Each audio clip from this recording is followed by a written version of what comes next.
আজ শনিবার। শনি প্রকোপ থেকে মুক্তি পেতে হলে ঘুম থেকে উঠে 10 বার বলো ওম নমঃ শনিশ্চরায় নমঃ, ওম নমঃ শনিশ্চরায় নমঃ, ওম নমঃ শনিশ্চরায় নমঃ। এরকমভাবে 10 বার বলো।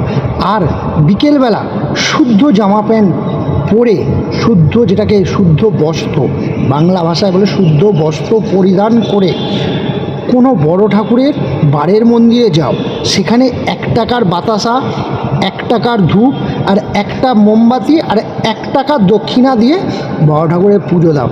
আর মনে মনে বলো ওম নমঃ শনিশ্চরায় নমঃ। আর শনিদেবের পাঁচালি পড়ো।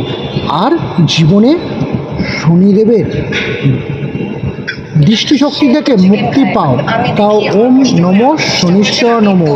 সব জীবনে সব দিক থেকে শনি কোপ থেকে মুক্তি পাও। শনি সন্তুষ্ট মানে জীবনে কোনো কিছু অভাব হবে না। সব কিছু ধনসম্পত্তি থেকে, অর্থ সম্পত্তি, সংসারে শান্তি, সব কিছুতে মুক্তি, সব শান্তি। ওম নমঃ শনিশ্চরায় নমঃ।